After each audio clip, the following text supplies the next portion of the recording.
Loose කරනවා. දුප්පත් අයෝ බොහොම ලේසියෙන් බේරලා යපු වෙලාවක් තියෙනවා. අද නම් මට හැම පිටක් ඕන වේවි. මට තේරෙන්නේ නෑ ඔබ මොනවට මේ ගැන මේ ඇතියේ වද වෙනවාද කියලා. උඹේ දරුවෙකුත් නෙමේ කොට. ඊටත් වඩා මේ වගේ කාලෙක මමයි හැදුවේ. ඒ හින්දා මගේ දරුවා. උඹ මාමෝඩ කෙල්ලෙක්. ඒත් උඹ ඩයිමන්ඩ් එකේ බරපතල වැරද්දා. මම කතා කරා එයා එක්ක. එයාට තේරෙන්නේ නෑ මේ පටලැවිල්ල. මම මේ ඇත්තට කියන්න ආවේ දරුවා මගේ කිව්වන මම සූදානම් වග. කින් අයිති වෙයි සයිවර්. කියලා තිබ්බ මෙන්න මේක කරලා පොඩ ෆෝකස් කරන්න. හරි. කොප්පඩේ පොඩ මඩේ ඉස්සරහ වැඩි. අන්නර උන් කියන්නේ. මොකද නඩු කාරතුමා? කවුරුරේම දැක්කද? මේ අපි නඩු කාරතුමා. මෙතන දෙන්නේ ස්පුටුවකුයි ස්වයින් ජෝගුයි.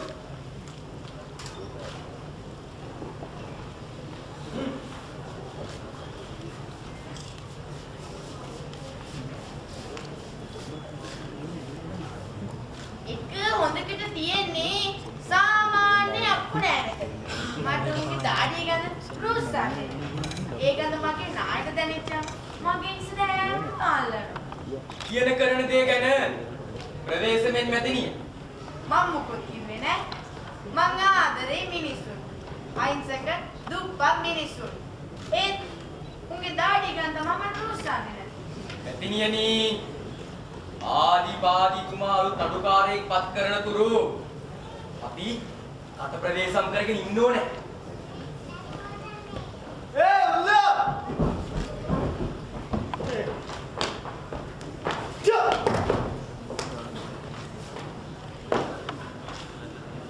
ගලවපු මුවෙල්ලන්ට ඉස්සෙල්ලා. හොඳට. මට වේට වෙරෙන්න මුදලයා. මට මොකොත් තේරෙන්නේ නෑ. මට දීපල්ලා රෙලි කෑල්ලා. මොනාට අවසන් බලන්න ඕන. තෝපිව බල්ලනේ තෝපි.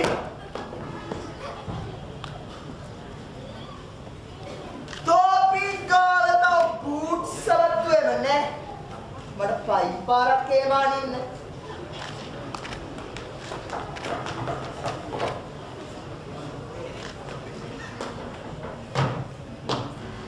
නිශ්ශබ්දයෙන්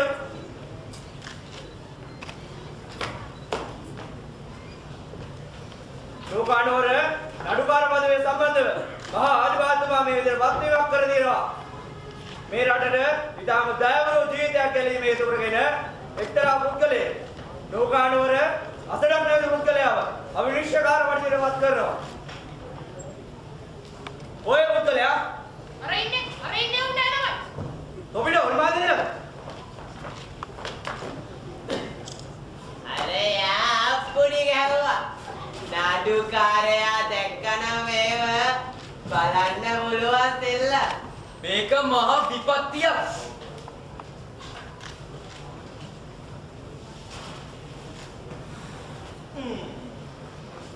ඔබතුමාට අවශ්‍ය දෙයක් එහෙම තියෙනවද? තියෙනවා.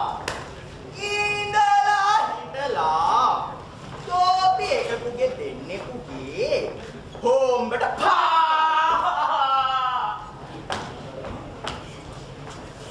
මම මොව නිදහස් කරනවා.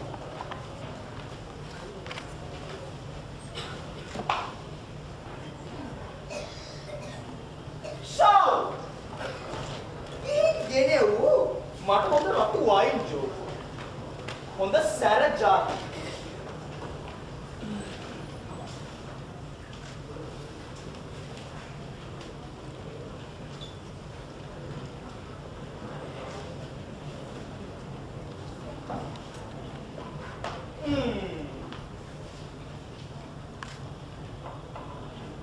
तो मोड़ा में पराइने पराइने पर मड़ा තියනවා මෙතන නඩුවක්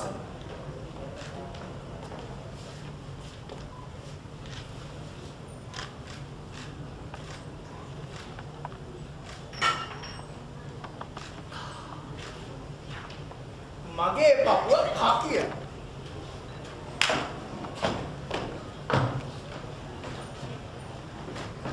මම ගන්න.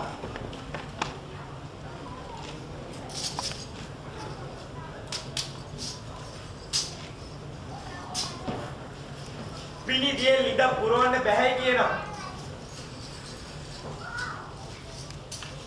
මහාධිකාරතුමනි විත්තිකාරිය දරුවෙක් කොරකම් කරගෙන ගිහින් දැන් ආපහු දෙන්න බෑ කියලා. බොහොම කඩවසම් තැනැත්ති. මම නඩුව ආරම්භ කරනවා. මහාධිකාර සෑම බැම්මකටම වඩා තද බැම්මක් තමයි මවකුත් දරුවෙකුත් අතර ඇති රුධිර බැම්ම. ඒතරම් මුත්තරීතර බැම්මක් මේ මුළු ලෝක ධාතුවේම නැති බව ඔබතුමා පිළිගන්නවද? මොනවද මේ වැල්මටාරම් ගැන යුෂ්මතියට කියන්න තියෙන්නේ? දරුවා මගේ. යුෂ්මතියට එච්චරද කියන්න තියෙන්නේ?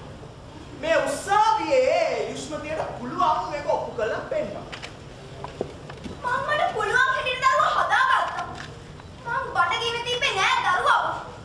හදා දුන්න දරුවට අතේ තිබුණ තුරුප්පු දෙක විරාම් කළා කිරිටි කරන් දුන්නා.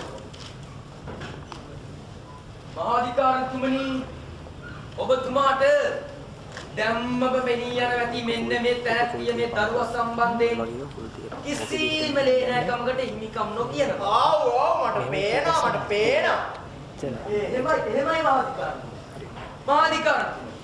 මම ඔබතුමාගෙන් බැගෑපත් ඉල්ලා සිටිනවා. මේ දරුවාගේ මවට මේ සුන්දර නටාලිය වචනයක් කතා කරන්න දෙන්න කියලා.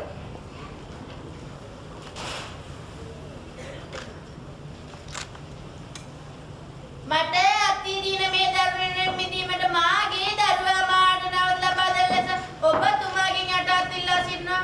නඩුකාරතුමනි මවක් වශයෙන් ඇති අම්බෝ.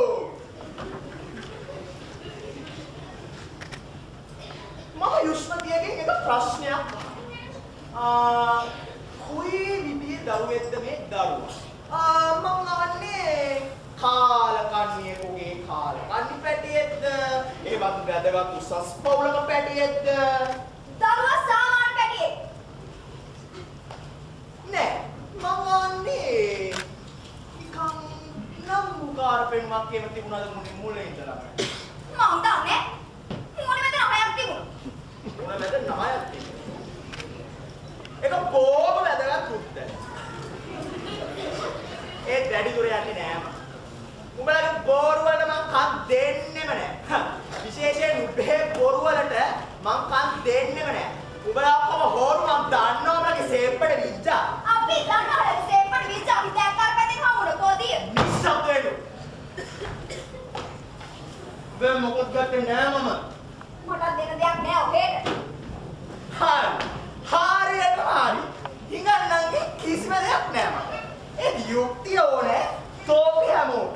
උඹලා මස් කරේට මස් රාත්තල ගන්න සල්ලි ගෙනියනවා. මං ගාට යුක්තිය ලබා ගන්න රාත් දෙක වණ හරියට මලුගේ දාණයකට යනවා. අස්ගඩ ලාඩම් ගන්නකොට කකුලින මැස්සා අන්ඩිස්වලු මූදු පල්ලේ තියෙන මුතු ඇටයට වඩා වටිනවලු ගොම ගොඩේ තියෙන තෝබෑටි. හොඳ ඌ දවසක් යමු පිළිමන් කිව්වලු පින්පණුවා මගේ ස්වාමියා මමයි කිව්වලු මේක කියලා තමන්ගේම බෙල. උඹලා මගේ දරුවෝ කිව්වලු සාර්ථකමයි කියුන් හැමෝගෙම හිස් කසා දැම්මා. මොඩයාගේ නරකම සතුර තමාවලු. වාදන නායක් නැතිලු උසාවියේ අසභ්‍ය වචන භාවිතා කළාට විදි 10ක් දල. නීතියේ තරම මොකක්ද කියලා තමයි තේරෙන්නේ එතකොට. නීති වහන නීතියක් මේක. අපිට මෙහෙම සල්කන දුප්පත් නේද? අපි ළඟ දාඩි එකක් ගහන නිසා. අර අප්පගාට උන්නේ නැහැ ඉන්න අය වගේ. අපිට සල්පින් නැති නිසා. ඔව් ඒ කතාව හරි. දරුවා අර උත්තර දෙන්න. ඔහෙට ඕන කරලා තියෙනවා. ඒ තුන්ද දන්නේ. දරුවා තේමා ගත්තම රෙද්ද මාරු කරනවා. ඒ කතාවේ යම් සත්‍යතාවයක් තියෙනවා. ඒ උනාට රිදි 20ක් දඩ ගන්න උසාවිය අසභ්‍ය දෙයක් මට. 20 දී හොුණා කරකමක් නැහැ. මං කියනවා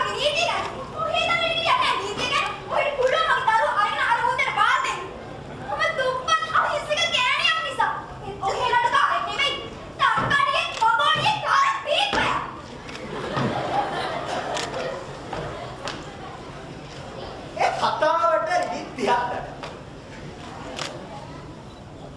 හිතාගෙන මේක බෑරුමක් කියලා. ඒ කොහොම වුණත් මම මේ නඩුව විනාඩි 10කට කලින්. ෂව්වා අර දික්කසාද ගැන නඩුව ගෙම් බලන්න මෙහාට.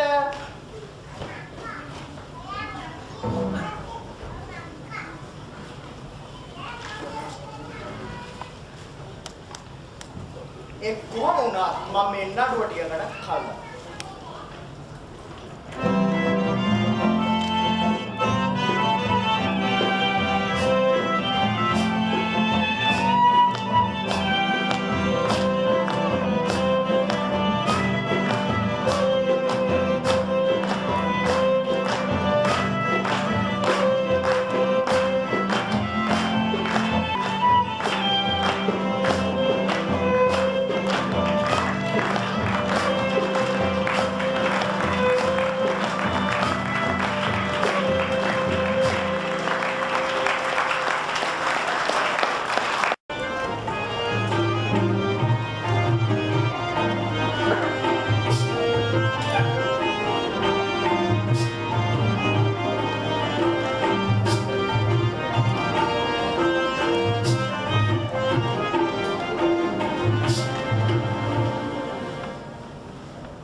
අලුත් ප්‍රියාවක් කෙරෙහි කාමී ජනයා තුළ තමන්ගේම භාර්යාවට වඩා ඇතිවෙන ආලය මහා පුදුමාකාර දෙයක්.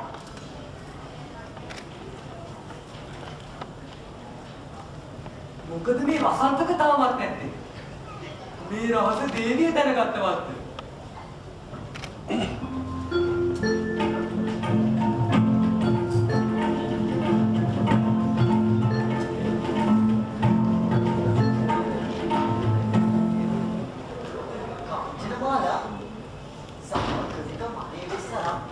රජතුමා මුණ ගැසෙන්න යනවද? මොකටද ඔබ වහන්සේට මම බොරු කියන්නේ? අර චිත්‍රශාලාව ළඟ ඉන්න වසන්තක කියන්නේ වහන්සේට කිය ඇත්ත නැත්ත වැටහෙයි. මොනම් යමු. පිටිසුනාසෙන්ද?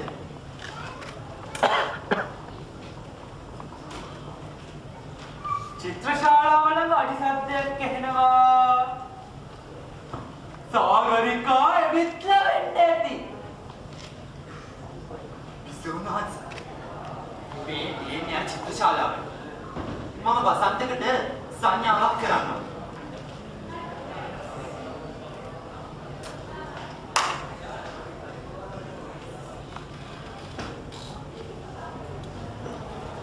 සුසංගත ඔබ හරියටම ගායනමාලා වගේ. කෝ සාගරිකා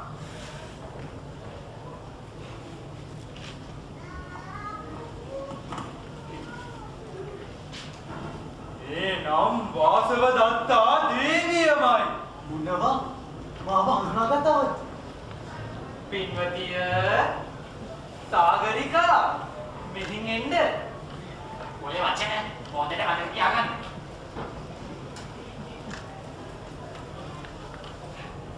මං කරන්න සාගරිකා ඉක්මන් කරන්න. අන්න හඳක් පායාගෙන එනවා. ආදරවන්තිය සමග පසුවීමේ අවස්ථාව ළඟම තියෙද්දි මගේ සිත මේ තරම් නොසන්සුන් මොකද? සාගරිකා අන්න අපේ රජතුමා ඔබ එනකම් ඉවසුම් නැතුව තනියම කතා කරනවා එනවා.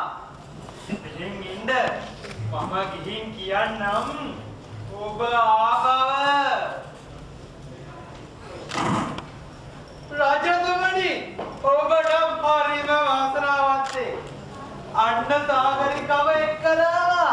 ඕකෝ කොහෙද ඉන්නේ? මර ඉන්නේ.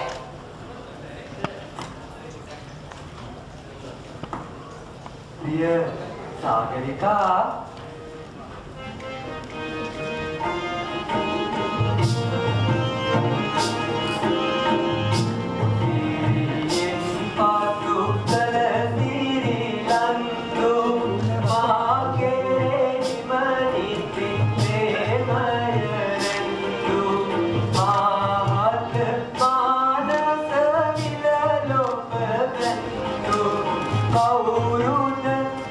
කවුරුද? කවුරු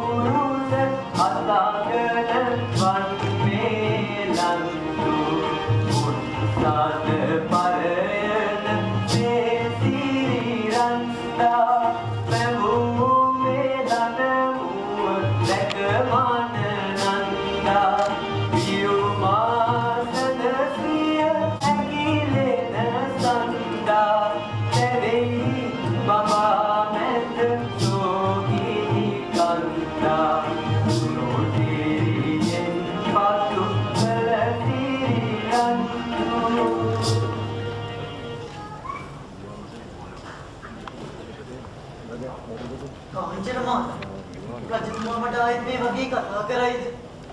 ඒක නම් මෙහෙම තමයි. මේ වගේ දෙලි කාලයන්ට මොනවද කරන්න බෑ.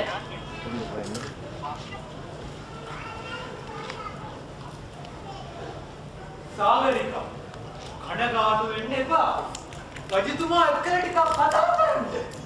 දෙසේම තරහෙන් බුවරන පාසව දත්තා පිටුනාන්සේ දුෂ්ට කටුක වචන වලින් පීඩාවන රජතුමාගේ කන් දෙක ඔබගේ මිහිරි වචන වලින් කාංචනමාලා මම කටුක වචන කියන්නේ. අර වසන්තකයා තමයි ප්‍රිය වචන කියන මිනිහ. එය හොඳට මතක තියාගන්න. රජතුමනි අර බලන්න හරියටම තරහෙන් පුපුරන ප්‍රියාවකගේ කම්මුල්ලාගේ පෙරදිග රතු කරමින් හඳ පායාගෙන නැහැ. ප්‍රිය සාගරිකා අර බලන්නකො.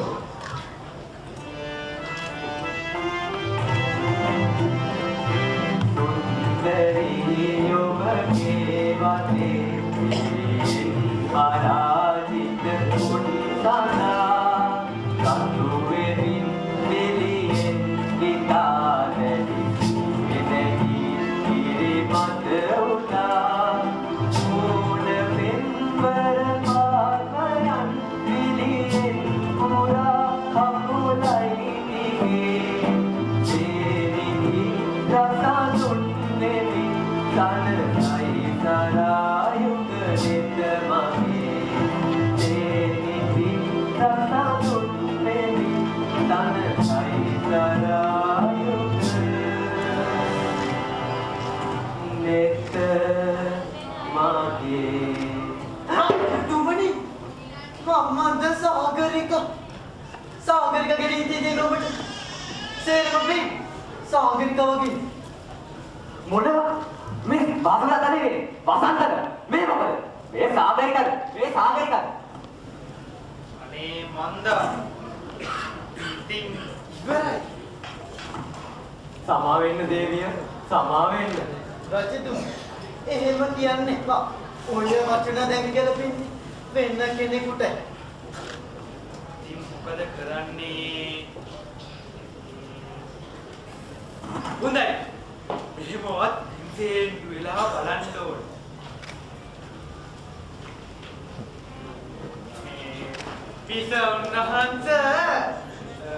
වහන්සේ මහා අනුභව සම්පන්න උද්දමියා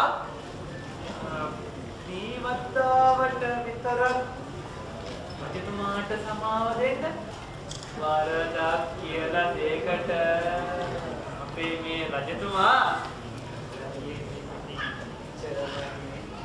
වසන්ත ඔවුන් දෙදෙනාගේ ප්‍රථම එක්වීමට බාධා කිරීමෙන් මමනේ වරදක් කළේ. දේවිය වංචාවම වුණාට පස්සේ මම ඉඳීමට මොනවා කියන්නද දේවිය ඒ නිසා සමා වෙන්න දේවිය සමා වෙන්න නැගිටින්න රජතුමනි නැගිටින්න. ඔබගේ හදවතේ හැටි දැන්දන මම කිපෙනවනම් ඒක ලැජ්ජ නැතිකම. ඔබ සුවසේ වැඩි. මම යන්නේ. දේවිය සුණාස සමාවෙන් මෙච්චර බැකෑපත්ව කකුල් දෙක අල්ලා වැද වැටෙනු මහරජතුමා ගැන සැලකීමක් නොදක්වා යන්න හොඳ නැහැ. පස්සේ ගැන මීට වඩා පසුතැවිලි වෙන්න වෙයි. ඒ මුත්ත කෙල්ල මේකේ තියනවාද සමා වෙන්න හරි පසුතැවිලි වෙන්න හරි දෙයක්. උඹට තේරෙනවද මේවා මේ වරින් යන්නේ? දේවිය සමා වෙන්න දේවිය සමා වෙන්න දේවිය සමා වෙන්න දේවිය සමා වෙන්න. සමා වෙන්න. දේවිය සමා වෙන්න දේවිය. සමා වෙන්න. රජතුමනි දේවිය සමා වෙන්න දේවිය. සමා වෙන්න. රජතුමනි බිසවුන් වහන්සේ ගියා. ඉතින් මොකටද මේ වනාන්තරේ තවත් බිලවකට ගන්නේ? මොනවා? දේවිය සමාව දෙන්න නැතුවම ගියා. මොකද නැත්තේ? අපි ඉතින් අතප්පයන් නොගෙඩි යන්තම් පෙරුණාමද? නැතකින් මොඩය. ඔබ මට hina වෙනවද? ඔබ මට hina වෙනවද? ඔබ තමා මේ තේරෙ විකුණේ මුල. මම දන්නේ අර පුදිය බිසවුන් වහන්සේ ගුණව කරයිද කියලා. ඒකට නම් කරදරයක් නැතුව ඉඳ ලැබෙන්නේ නැති බව මම දන්නවා. මිත්‍රේ මට හිතෙන්නේ එහෙම. අහෝ ප්‍රිය සාගරිකා.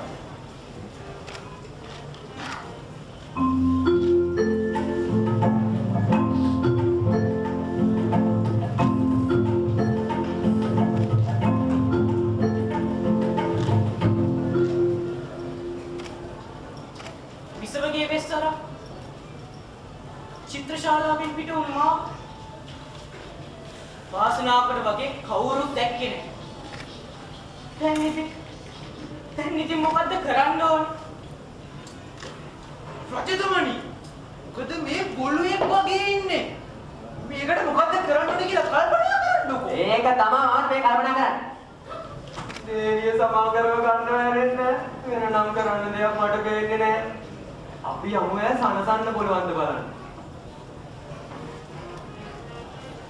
දැන් ඉතින් මේ රහස විසව දැනගත්තට පස්සේ නින්දා විඳ තවත් ජීවත් වෙනවට වඩා මෙල්ල වෙලදා ගන්නවා 1000න් සම්බත. යන්න ඕන අර අශෝක ගහ ළඟට.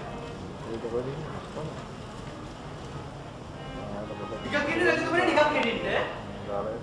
අඩි සද්දයක් ඇහෙනවා.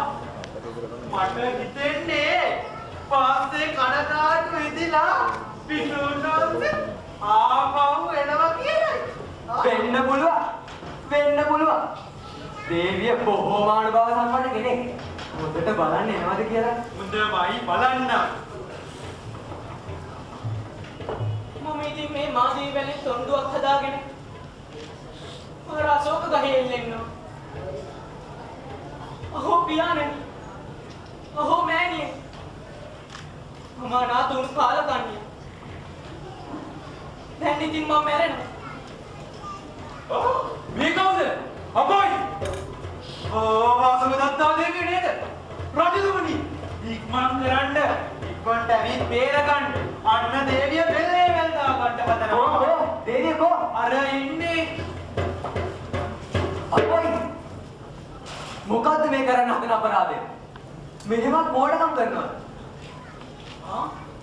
මේ රජතුමානි. අනේ ඇත්තටම ඔහු දකින්නකොට මට ආයෙත් ජීවත් වීමේ ආසාව ඇති වෙනවා.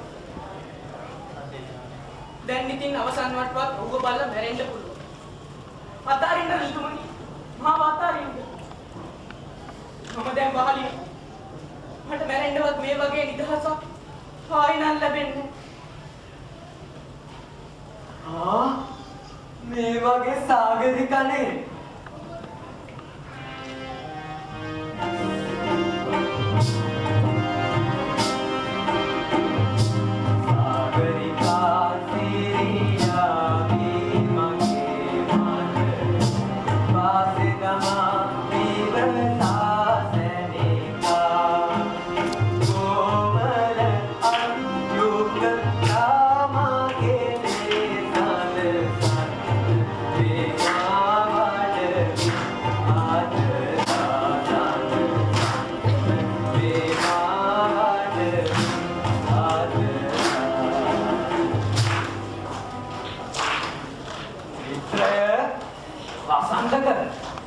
මේකනම් බලාපොරොත්තු හදිසි නැස්ස. හැබැයි හදිසි කුණාටුවක් වගේ වාසවදත්තා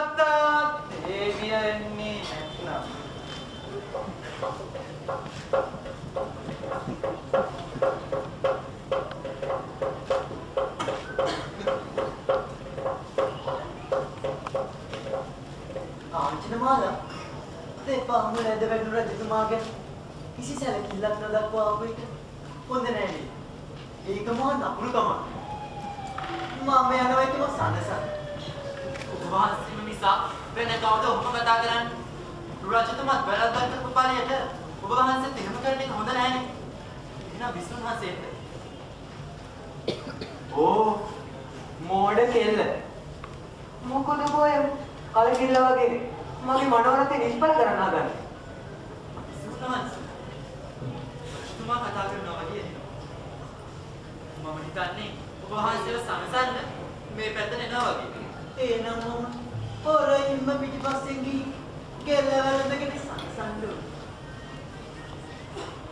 සාගරිකා හිත සනසාගෙන මගේ මිත්‍රයෙක් කියලා ටිකක් කතා කරන්නකෝ. කාංචනමාලා සාගරිකා මේ ඉන්නවා වගේ. ඉස්සෙල්ලා මොනවද කියන්නේ කියලා අහලා පස්සේ ළඟට යන්න. රජතුමනි මෙසේ කිරීමෙන් ඔබතුමා කරන්නේ මනටත් වඩා ඔබතුමාට ආදරය කරන දේවිය අපරාධයක් වුණා. ඇත්ත එහෙම නෙවෙයි. වස්නිසාද කියනවා නම්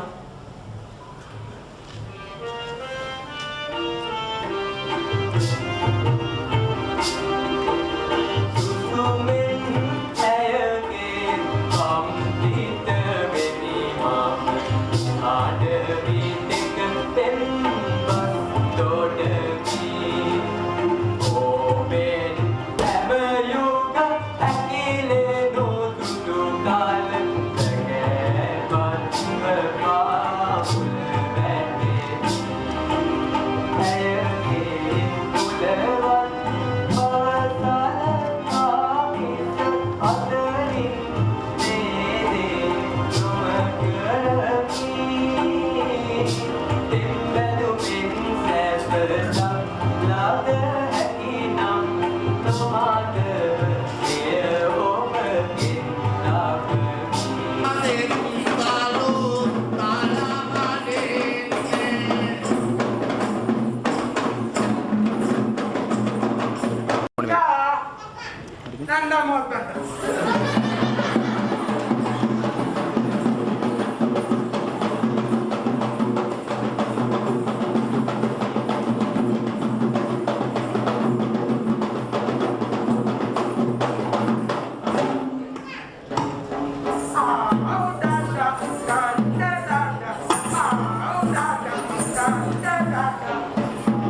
එහෙම නෙමෙයි. එන අපි තා පොඩි ජෝන් කැලක් දාන්න. බලන්න බලන්න. අය දැනන්නේ සපෝට් එක. ඉතින් මගේ මාළියට දෙන්න තුමා කාට දෙන්නයි? ඔන්න අල්ලමු. හරි පටන් ගමු එන.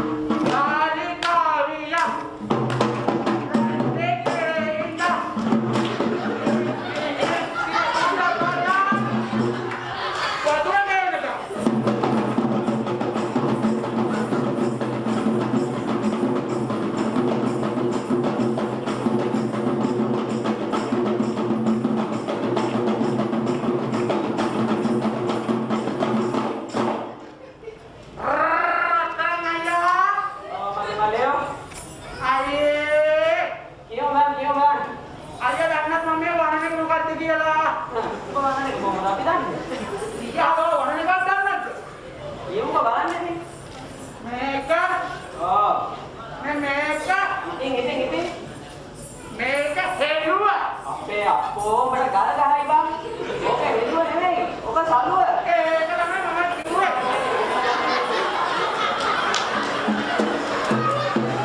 මට ආරාධනාවක් ලැබුණා. කොහොමද? සාන්ත වෙරදිත්තේ එනා සිංහල සාහිත්‍ය උදාහරණ ඇවිල්ලා. සාරුවක්කේම සාලලා. සාරු සාන්තියක් ගෙනහලා දක්වන්නේ කියලා. මේ අන්න අපේ විද්‍යාලතුමාත් එහෙනම් ඉන්නවා. සප්පයි උන්නාගේ ගත විදුරෙක් නේ. ඒකමයි. අය රේටුකියේ මගේ ගත විදුර.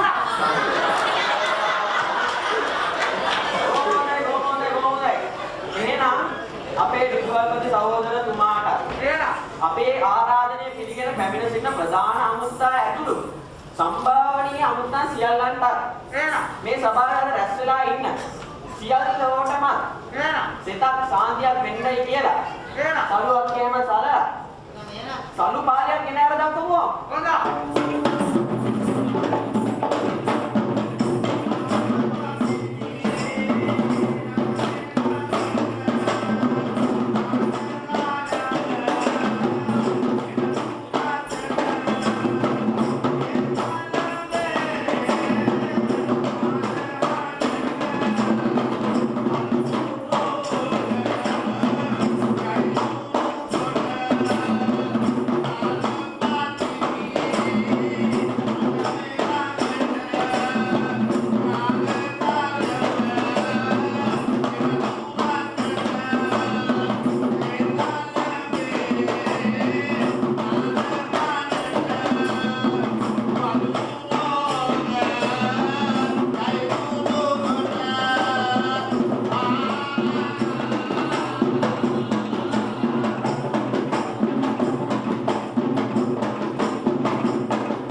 අපගේ අවධානය යොමු කළොත්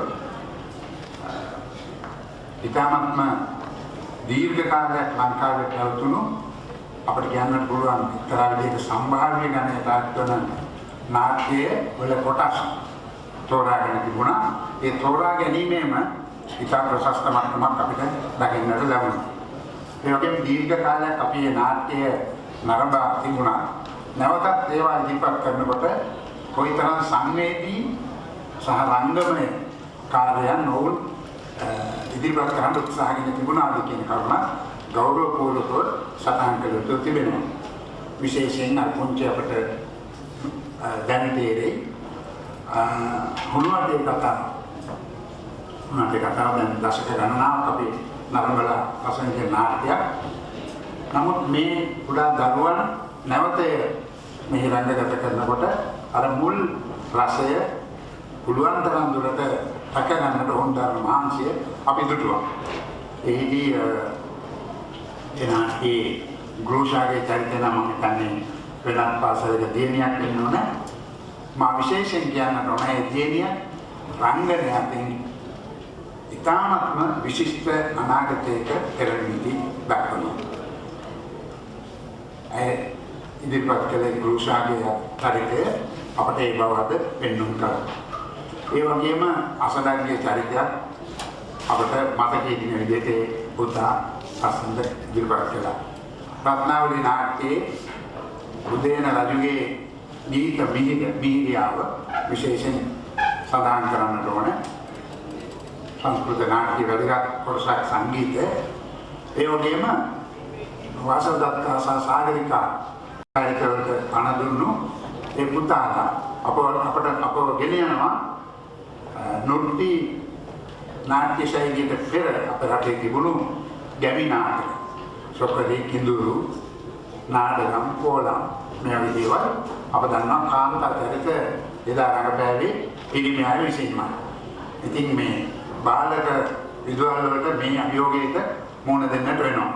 නමුත් කිසිම අභියෝගයක් නැතුව ඒ චරිත ස්ත්‍රී භූමිකාව විදියටම ඉදිරිපත් කරන්නට ඕන පුළුවන් තරම් උත්සාහ දරලා තිබුණා අපි දැක්කා. ඊළඟට වඩිග වටුන ඊට පස්සේ අපි දුටු ගී රංග සෝබා නැත්තම් මේ පැරණි ගීත වලට ඕන් දුන්න අලංකාරය මේ සියල්ලක්ම ගත්තාම එකාතකින් මේ තෝරා ගැනීම අපේ සාම්ප්‍රදායික නාට්‍ය කලාවේ යම් මංග සහ සම්ප්‍රදාය තුළ රැකෙමින් සංස්කෘතිය පෝෂණය කරන ඒ ගීත නාට්‍ය තෝරා ගැනීමම මම හිතන්නේ ඕනක අප ගෞරව කළ යුතු කරුණක් වෙනවා. කෙසේ වෙතත් මෙබඳු සෞන්දර්යාත්මක දිනයන් වැදගත් වන්නේ කලින් කිව්වා වගේ අපේ ජීවිතයට අවශ්‍ය කරන අපි බොහෝ විට කියනවා මේ භෞතික සහ ආධ්‍යාත්මික කියලා. භෞතික ජීවිතේ ගොඩනගා ගන්න අපිට ඕන කරන ගෙවල් දොරවල් මිල මුදල් අරකබාන වතු පිටි යාන වාහන මේ වගේ භෞතික දේවල් පිළිබඳ අපි හැමදාම කතා කරනවා. ඒ වගේම අනිත් පක්ෂය නැත්නම් අධ්‍යාත්මික පක්ෂය ගොඩනගා ගන්නට නැත්නම් යහපත් මානව ජීවියෙක් වශයෙන් ගොඩනැගෙන්නට ආගම දර්ශනය ශාස්ත්‍රවලුන්ගේ දේශනා සහ කලාව සාහිත්‍යයේ සෞන්දර්යය මේවායි තියෙන වටිනාකම අගේ මම හිතන්නේ නැවත නැවතත් සිහිපත් කරගත යුතු තිබෙනවා. මෑත දශක දෙක පමණ ගත්තොත් ලංකාවේ පාසල් මට්ටමේ සමාජයේ මට්ටමේ මේ අදහස ටිකෙන් ටික ඈත් වෙන්නට පටන් ගෙන තිබෙන බවට පේනවා. මම හිතන්නේ ඒකට එක්තරා හේතුවක් නූතන තාක්ෂණයේ එකතු වීමත් සමග මේ මාධ්‍යය හසුරුවන ආකාරයේ යම් අඩුපාඩු දෙකක් තිබෙනවා. ඒත් අප යන බොහෝ විශේෂයෙන් ප්‍රාදේශීය ගම්බද පාසල්වල මේ ආකාරයෙන් ඒ ගුරුවරුන්ගේ තියෙන අවධානය නිසා උනන්දුව නිසා ළමුණගේ තියෙන ආසාව නිසා තවත් දුරට මේ සාම්ප්‍රදායික ලක්ෂණ සහ ඒවා නවීකරණය කරමින් ඉදිරියට ගෙන යන සෞන්දර්යාත්මක ප්‍රවාහයන් අපි දකිනවා. මට මතක් වෙන්නේ අර ආචාර්ය ක්‍රිෂ්ණමූර්ති ඉන්දීය දාර්ශනික එතුමාගේ එක්තරා වාක්‍යයක් මම මගේ නාට්‍යවලට යොදාගත්තා. එතුමා කියනවා අධ්‍යාපනය කියලා කියන්නේ පොතපත කියවීමවත් විභාගවලට වාඩි වීමවත් පමණක් නොවේ. පොත්පත්වල තිබෙන කරුණු සත්‍යද අසත්‍යද කියා විචාරශීලීව බැලීමට පුහුණු කිරීමයි. කුරුල්ලන්ට සවන් දීම, ගහක අසිරිය දැකීම, කන්දක හැඩය නැරඹීම, මේවා සමග හැඟීම් ඇති කර ගැනීම. මේවා අධ්‍යාපනය.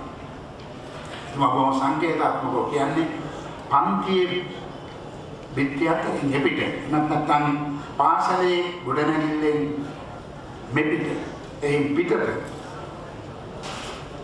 අප දකින ලෝකය අපට අධ්‍යාපන ආයතනය විශේෂයෙන් ස්වභාව සෞන්දර්යය ගහකොළ සතා සීපා අපිට කොයිතරම් දේවල් උගන්වනවද නැත්නම් ජීවිතේට ඉගෙන ගන්න දේවල් තිබෙනවා.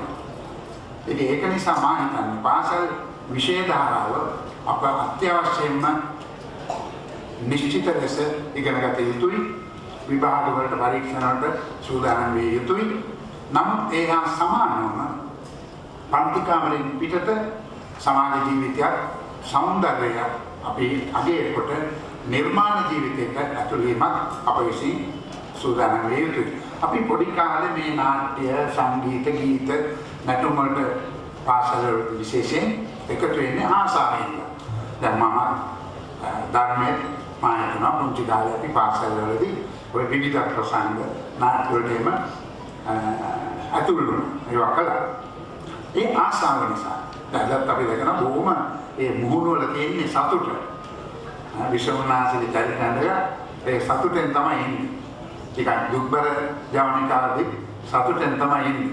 ඒ මොකද මේ වෙන හැඳුමක් ගන්නව වෙන චරිතයකට ආරෝපණය වුණාම ජීවිතේ වෙන සතුටක් ලැබෙනවා. ඒක ඇත්ත. නමුත් කාලයාගේ ඇවැනි අපි ඉහළ පන්ති වලට ගිහිල්ලා විශ්වවිද්‍යාලයට ගිහිල්ලා සමාජයට ඇවිල්ලා පතපොත පමණක් නෙවෙයි ලෝකේ හැදෑරීමේදී ලෝකේ නිරීක්ෂණය කිරීමේදී අපට හිතෙනවා මේ සතුට පමණක් නෙවෙයි මේවා ඇතුළු වීම සඳහා අවශ්‍ය මේ සුදුසු වන්නේ නැත්නම් අවශ්‍ය වන්නේ අපේ වගකීමකුත් තිබෙනවා. නාට්‍ය ඇයි අපි කරන්නේ? ඇයි අපි පතපොත ලියන්නේ? ඇයි ගීත ගයන්නේ හෝ ගීත ලියන්නේ? ඇයි චිත්‍රපට හදන්නේ? එහෙම නැත්නම් ඒ කෙනෙක් පැත්තේ. ඇයි නාට්‍ය නරඹන්නේ? ඇයි චිත්‍රපට නරඹන්නේ? ඇයි පතපොත කියවන්නේ නැත්නම් පිටිකතා කවි කියවන්නේ ඇයි? මේ දෙපැත්තම අපිට සලකා බලන්න වෙනවා. මේ දෙපැත්තෙදිම තියෙන පිළිතුරු මම හිතන්නේ දීර්ඝ වශයෙන් කතා කරන්න වෙලාවක් නෙවෙයි. නමුත් ඉතාමත්ම සංක්ෂිප්තව ගත්තොත් ඇයි අපි නාට්‍යයක් නරඹන්නේ කියලා පිළිතුරු දෙකක් තිබෙනවා. එකක් තමයි අරමුණු පළවෙනි අරමුණ සතුට, විනෝදය, සන්තෝෂය. චිත්‍රපට බලන්නේ සතුටෙන්. පොතක් කියවන්නේ ගීතයක් ගාන්නේ නාට්‍යයක් නරඹන්නේ සතුටෙන් විනෝද වෙන්නේ. නමුත් ඒ දෙවෙනි අරමුණ ඉතා වැදගත් වෙනවා. ඒ තමයි ඒ සතුට අසුරෙන් ඒ විනෝදයේ අසුරෙන් අප ජීවිතයට ලබා ගන්න අලුත් අත්දැකීම්. මෙතෙක් කල විඳපු නැති අත්දැකීම්. හොඳ නාට්‍යකින් අපි ලබා ගන්නවා ජීවිතේ. අලුත් දැනුමක් එකතු කරගන්න. අලුත් දැක්මක් අපේ ජීවිතයට ළඟා කරගන්න. දෘෂ්ටිය ජීවිතේ පිළිබඳ. අවසානයේදී අපි කියන ප්‍රඥාවේ නිම්මලු ප්‍රසාරණය කරගන්න. මේ සියල්ලක්ම අර විනෝදයේ අසුරෙන් අපි ළඟා කරගත යුතු සහ ළඟා වන දේවල්. මේ අදහස් අද වෙනකොට තරමක් ඈත් වෙමින් පවතිනවා.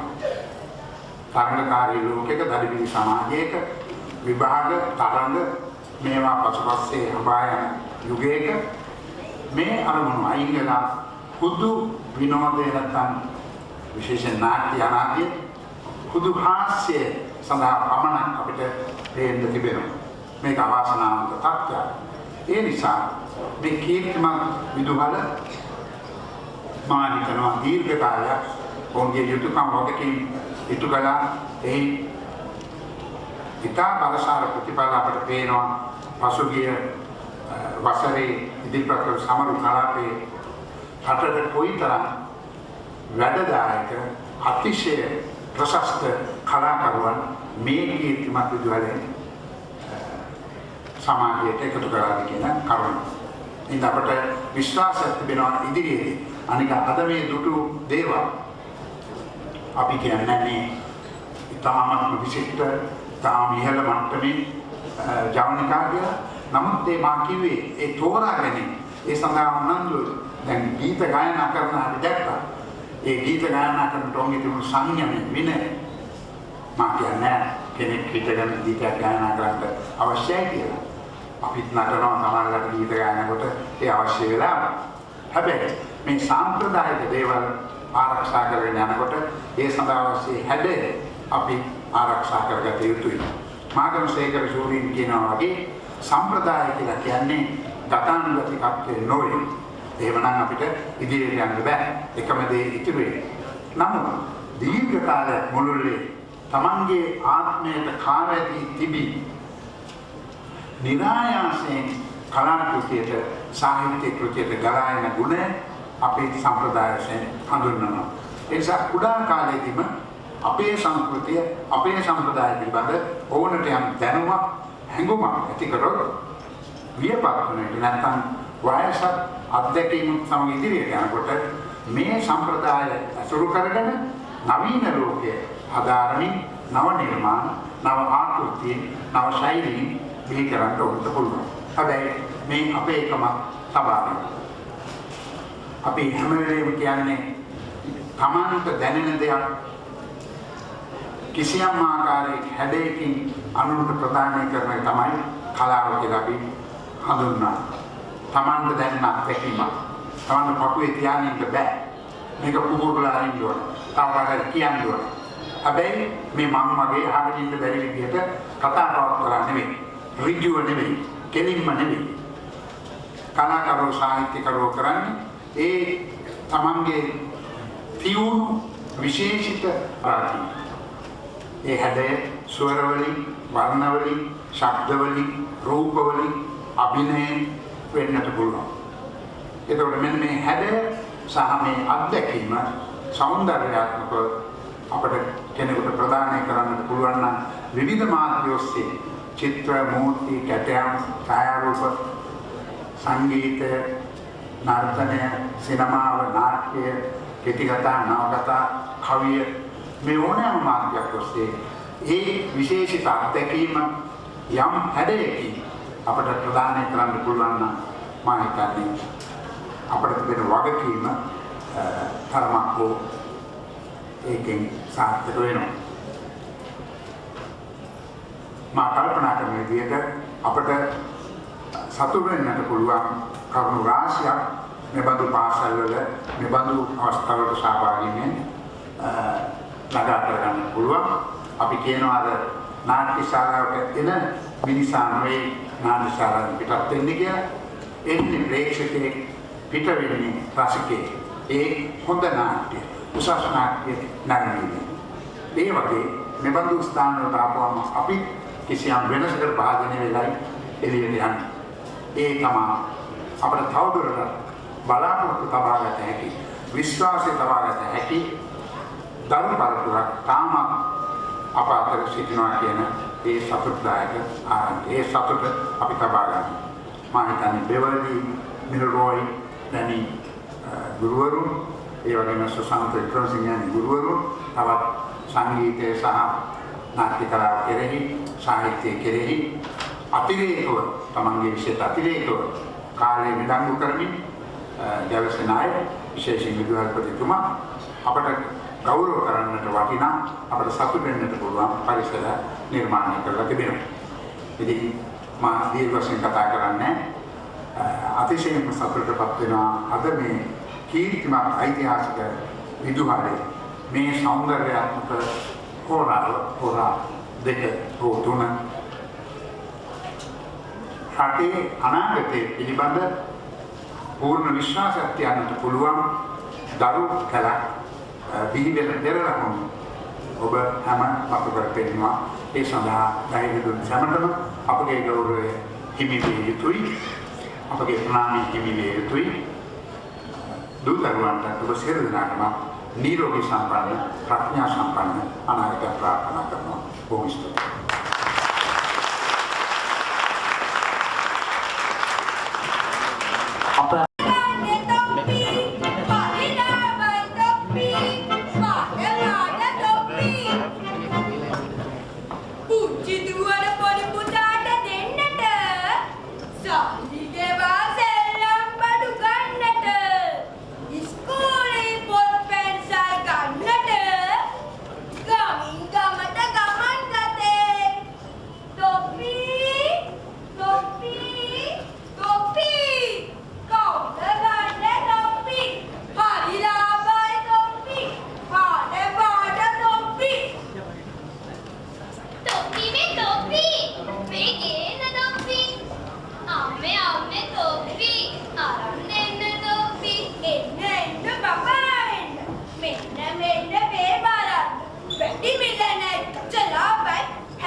Thank you.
කොහාටවත් වෙයි. මෙයාටමයි ආවේ. මං හිතන්නේ නායට සල්ලි කීයක් හරි ඉල්ල ගන්න වෙන්නේ. වටින්ම කියනවා නම් මේ රාලාමිට විතරමයි මේ උදව් කරන්න පුළුවන් ඉතින්. කියන්න තියෙන දේ කෙලින්ම කියපම් පුතා. අනේ හිතලේ ඇදීගෙන එනවා. රාලාමි මං ආවේ. කියන්න තියෙන දේ කෙලින්ම කියහම් පුතා. මං ආවේ ඔබගේ දෛත්‍ය වෙන නන්දාවති මගේ ප්‍රේමිකාව කරගන්න ආන්න. අම්මේ මට හරි සන්තෝෂයි පුතා. අම්මේ මම දහම කෙල්ලෝ එක්කගෙන එන්න. මේ තාලායි නන්දාවති කැමති වෙයිද? ඒකි උඹට ආදරේ. අම්මේ ආයෙත් ඉතින් ඇදීගෙන එනවා.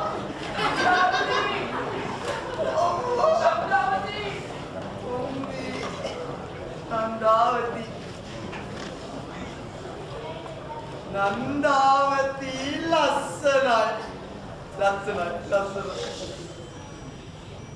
හොඳට ඉගෙනගෙන තියෙනවා. ඔප්පේ. ගෙදර වෙලබලක් ගන්නවා. වෙලබුණාද? අම්මී. නන්දාවති. වනවලින්ද ගමන් වනවල?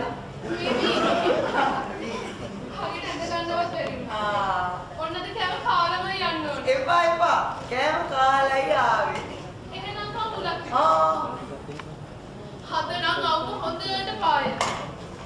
හීය මුළු දවසම වැස්සනේ. ජන්ලි මහට ඇත්තගෙන මමකට එකක් යන්නද? වාඩත් මේ මෙහාටමයි ආවේ. නොකියාම බෑ. අද නම් වෙනකට වඩා ලස්සනයියෝ. නන්දාවතිගේ යමක් අහන්න. මොකද කාරණේ? නන්දාවති මේකයි අපේ පවුලයි ඔයලාගේ පවුලයි මන්දින් හඳුනනවා. අපිට හොඳට ඉඩ කඩන තියනවානේ. මේ තමුල්ලගේ අර කැන්දෙලියද්දේ ඉඩම මගේ ගෝණේනේ ඉඩමට අල්ලපු එක තමුන් දන්නවනේ. මොකක්? මගේ ඉඩම ඔහේගේ? ගෝණේන මගේ තමයි. ඒක අපේ. නන්දාවතිට වැරදිලා. මං කියන්නේ අර කැන්දෙලියද්දායි මඩෝ කරේ මැත්තේ තියෙන ගෝණේනේ ඉඩම. ඒක තමයි. ඒක අපේ. අනේ නන්දාවති ඒක මගේ. නන්දාවතිට වැරදිලා. එහෙනම් කොච්චර කාලද ඔහෙට අයිති වෙලා? මට මතකද කාලෙක ඉඳලා එන්නම අපේ. හොප්පු කරන්න පුළුවන්ද? එන ඉතින් ඔප්පු දාලා බලන්න බැරිය. ඒ මොන කතාවක්ද? මට ඔය ඉන්නමයි වටින්නේ නැහැ. හේමුට යුක්තිය තමයි වෙන්න බැරි. නන්දාවති මං කතා කරන්නේ යුක්තිය. මට ඔය ඉන්න මේපා. මම ඔයට ඔක දැයක්ක කෙනෙක් දෙන්න. මටත් පුළුවන් දැක්ක කෙනෙක් ඔයට ඔක දෙන්න. එපා. ගෝණීන වගේ. නෑ මගේ. මගේ. නෑ මගේ. මගේ. නෑ මගේ. නෑ මගේ. නෑ මගේ. මොකද මේ කාලගෝට්ටිය? අනේ තාත්තේ. තාත්තම කියන්නකො. ගෝණින මෙයාගේද අපේද? ගෝණහේනනේ. පුතා. යා. ගෝණහේන අපේනේ. ඔව් පුතා. නෑ මගේ. ගෝණහේන අපේ. මගේ. මට ඔප්පු ගන්න පුළුවන්. බෑ පුතා. නෑ පුළුවන්. ඉලන්දාරියා ඔහොම කතා කරොතින් දෙන්නේ නැහැ උඹට. දෙනවලම විරාලට. ඒක කොහොමද අපේට අහන්න දෙන්නේ? ඉලන්දාරියා මීට කලින් මට කවුරුත් ඔහොම කතා කරලා නැහැ. මං තමුන්ට වඩා දෙගුණයක් වැඩිම. ඒක දැනගන්නවා. ගෝණින අපේ. කාටවත් දෙන්නේ නැහැ. මම නඩු දානවා. නඩු දානවා. තමුසලාගේ පරම්පරාව මොකක්ද? මහතක් කඩියෝ. අපි අද පරම්පරාගත මිනිස්සු. ඒකටලගේ ජීයා ලෝකවරා. උඹලගේ ඔක්කොම මහවල මාතකාරයෝ. මතක නැද්ද උඹලගේ නන්දර බාස් එක පැනලා ගියා.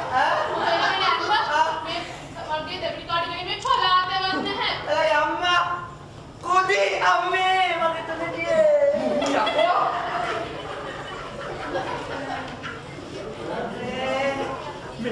ආයි මේ පැත්තේ පස්පා ගන්න එහෙම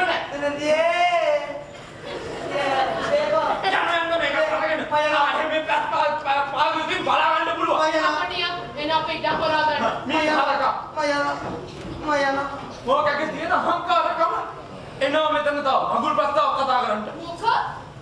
මොන පරස්තාවක්ද? ඇයි ඕකයි සූට් බූට් ගහලා ආවේ උඹ ගැන අහන්නනේ. මං ගැන අහන්න?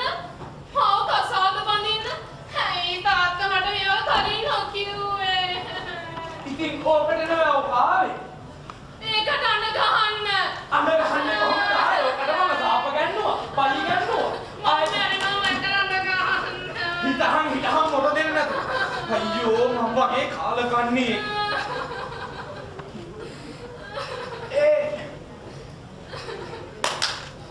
ලව්නේ ඉස්කෝලුව ආවේ පොඩ්ඩක් ආවනම් මේකයි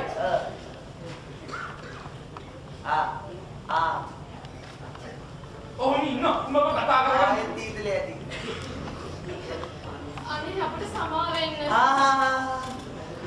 අපිට වැරදුනා. ඔව් වැඩ වැරදුනා අපේ තාත්තා නන්දාවති මේ මම කතා කරේ යුක්තිය නන්දාවති අපේ තාත්තා කිව්වා ගෝනේ හිනිටම ඔහෙගේ කියලා. ඔව් නන්දාවති ගෝනේන වගේ තමයි. ඔව් ඒක ඔහෙගේ තමයි. මම කතා කරේ යුක්තිය නන්දාවති. ඔව් ඒක තමයි යුක්තිය. ඒක තමයි. මේ අපි වෙන කතාවක් කරමුකෝ. කල වයසත් හරි නිසා. ඔව් නරකද මොනවාද? මේ විභාගය අනේ මට විභාගද නන්දාවතියෝ. මේ නැහැ මම කිව්වේ විභාග ඉවරනට පස්සේ නරකද කරත්තරේ එකක් ගියෝ. හොඳ ඒත් මගේ හන්දයා ඒක කොර වෙලා නෝ. අපෝයි මේ මොන අපරාධයක්ද? වෙලාටි කියන්න බෑ ඌ හොඳට රේස් කරපු නම්බර එකේ ගොඩේ. මිස් පාටිලේ ගත්තේ. අපෝ වැඩි. කොහොම වැඩි. අපේ වල්ලිය නැත්නම් දෙපා උන්සයි. වල්ලිය හන්දරලා කොච්චර හොඳද? වල්ලිය හන්දර වඩා හොඳයි. හොඳයි නම. ඌ නාම්බා. ඌ නම්බර එකේ නම්බර එකේ නාම්බා. Oh Nandi, क्या पता याद है? Oh Dad, अम्मी,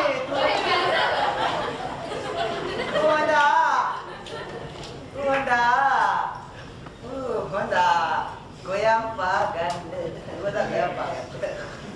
හට අරියොත් කියන්නේ බොරුමයි. ඉස්සෙල්ලා කෝ ගෝනේ නොහෙගේ කියලා. දැන් කියන හඳ වලිනේ හොඳයි කියලා. හඳ වලින හොඳ තමයි. නෑ නරකයි. හොඳයි. නෑ නරකයි. Nadia. Amme. මේ කලබල Nadia. ඒ තාත්තේ. දැන්වත් කියන්නකෝ. මෙයාගේ හඳයද හොඳ අපේ වලිය. ශාලාවි. මට එකක් කියන්න. ඔක් කරද නැද්ද? හන්දයනේ පුතා හන්දය හොඳ ඔක් කරයි. උගේ ඇටකටුත් ඉලෑටත් සර්ව සම්පූර්ණ. ඒතු නාකීනේ උනොන්දි. ඒතු හොඳට රේස් කරපු නම්බර එකේ ගොනේ. ඒ බොරු ඉලන්දාරියා. අපි මේ කතාව මෙතනින් නවත්තමු. මගේ හන්දයා මලගේ වලියට වඩා හොඳයි. නරකයි. ඉලන්දාරියා. තුනේ අමාරු දින තමුසේ ට්‍රේස් කාරේ තෝයි. ඉරිසියාකාරයා කොන්දරකාරයා බහබන් කට බල්ලා. කොන්දරකාරයා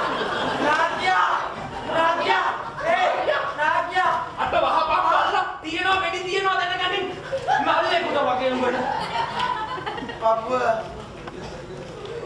කරු දන්නා මම තාමනේ දොස්තර ගාපු කට්ටිය. මොකක් කිව්වා? පපුව ආචාර්ය උඹට අද පපුව මල පපුව මල අයියෝ තාත්තේ. මේ මොකක්ද උනේ? එයා මැරිලා.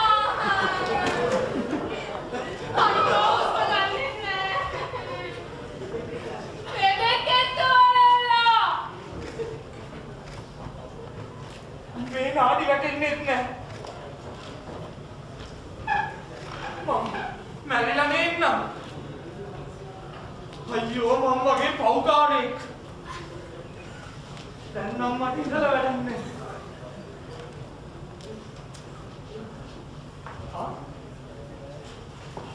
පණේවනේ අම්මේ මම මේ කොහෙද ඉන්නේ? මේ ඉක්මනට බැඳගනින්.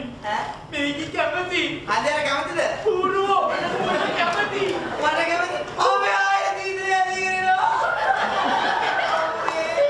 මට තියනවා නේද? මට තියෙනවා. මම කැමති. මට කැමති. අනේ මට හරි සන්තෝෂයි අනේ. මටත් හරි සන්තෝෂයි. අම්මේ ලොකු බරකින් නිදහස් වුණා. මටත් හරි සන්තෝෂයි.